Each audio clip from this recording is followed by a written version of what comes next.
सभी दर्शकों को मधुसूदन दत्ता का नमस्कार। जैसा कि हमारे देश के अंदर भारत के संविधान के आर्टिकल 51A में लिखा हुआ है कि प्रत्येक नागरिक का कर्तव्य है कि वह उस प्रथा का त्याग करे जो महिला के सम्मान के विरुद्ध है।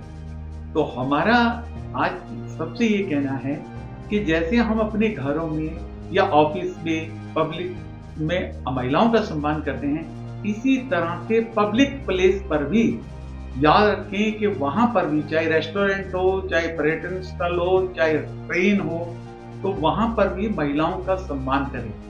ऐसी कोई कार्रवाई या शब्दों का इस्तेमाल ना करें जिससे कि किसी महिला की लज्जा का अनादर हो।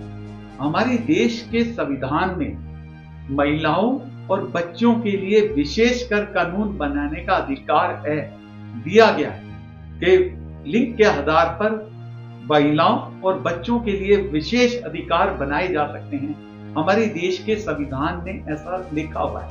तो इसी तरह से महिलाओं के लिए उनकी महिला का किसी भी महिला की लज्जा का अनादर कोई ना करे, इसके लिए भी कानून है। धारा जो पहले आईपीसी में थी 509 जो आईपीसी की धारा थी, वो इसीलिए सजा देती थी, 3 साल की सजा है इसमें। अब उसको भारतीय न्याय संहिता में 79 नंबर पर रखा गया है। भारतीय न्याय संहिता में सेक्शन 79 पर उसी धारा को रखा गया है कि किसी भी नागरिक ने किसी भी महिला की लज्जा का अनादर नहीं करना किसी देवी। तो ऐसे ही मैं 2 मामले आपके सामने रखता हूं कि एक मामला था कि मैं अमृतसर से दिल्ली के लिए ट्रेन पर आ रहा था। तो अमृतसर से जब ट्रेन चलनी थी तो वहां पर रिजर्वेशन कोच के अंदर कुछ 3-4 महिलाएं एक सीट पर बैठ गई थी, रिजर्व सीट पर। तो एक व्यक्ति आया जिसकी वो रिजर्व सीट थी, तो उसने आकर जो शब्दों का इस्तेमाल किया वो महिला की लज्जा के अनादर के बराबर था, क्योंकि उन्होंने आते ही शब्द ऐसे बोल दिए कि ये मेरी सीट है और आप मेरी सीट पर आकर ये सज धज के बैठ गई हैं। तो ऐसे शब्दों का इस्तेमाल किया। उसके बाद भी वो महिलाएं जब नहीं उठी तो फिर उस व्यक्ति ने कहा कि अभी तक इनको ये शर्म नहीं है कि मैं बोल रहा हूं, ये उठ नहीं रही अपने स्थान से।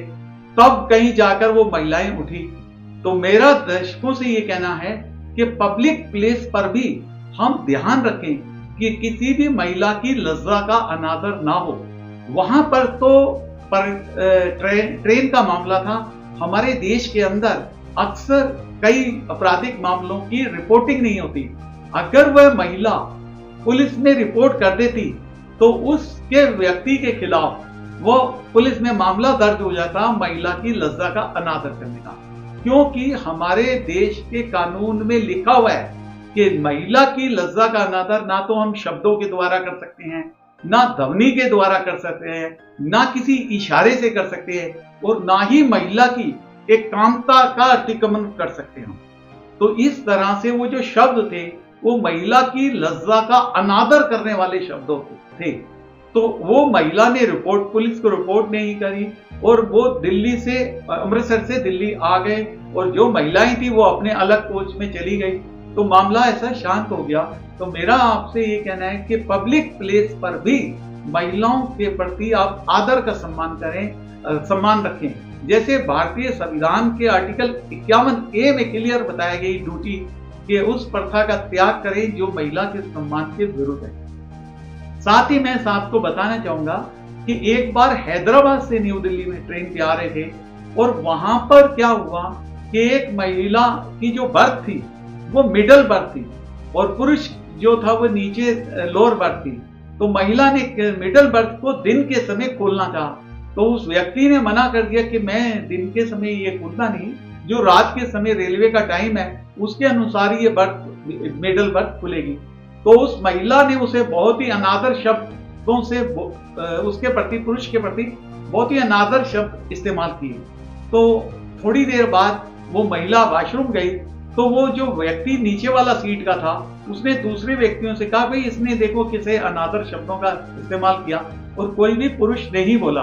तो वहां पर मैंने उन्हें बताया कि हमारे देश के कानून में महिला के लज्जा का अनादर करेंगे तो आईपीसी में है, और इस समय भारतीय न्याय संहिता में भी 79 सेक्शन है, लेकिन पुरुष की कोई लज्जा नहीं है। हमारे देश के अंदर पुरुष के बारे में कुछ बोल दे कोई महिला तो ऐसा कानून नहीं बना, क्योंकि भारतीय संविधान में महिलाओं और बच्चों के लिए विशेष कानून बनाने का प्रावधान है।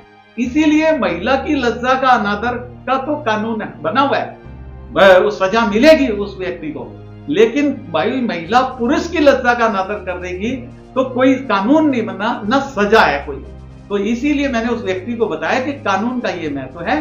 तो आप ऐसा कीजिए कि अपनी बुद्धि को रबड़ बैंड की तरह खींचिए और उसे दिल्ली के प्लेटफॉर्म तक लेके जाइए अपनी बुद्धि को, और जैसे ही ये ट्रेन रुकेगी नई दिल्ली स्टेशन पर, आप अपने घर चले जाएंगे और ये महिला अपने घर चली जाएगी और शांति से आप अपना सफर कीजिए। तो उस तरह से उस व्यक्ति ने मेरी बात को समझा और उनका सफर सही हुआ। मेरा आज का उद्देश्य यही था कि हम पब्लिक प्लेस पर भी महिलाओं के प्रति सम्मान रखें, उनकी लज्जा का अनादर ना करें, अन्यथा 3 वर्ष की सजा है। साथ ही साथ मैं बताना चाहूंगा कि जो रूहानियत और आध्यात्मिकता का मार्ग है, वहां पर ना तो पुरुष और महिला में कोई भेदभाव रखा गया है, वो आत्मा का परमात्मा से सीधा मार्ग है। उधर महिला और पुरुष का कोई भेदभाव नहीं है।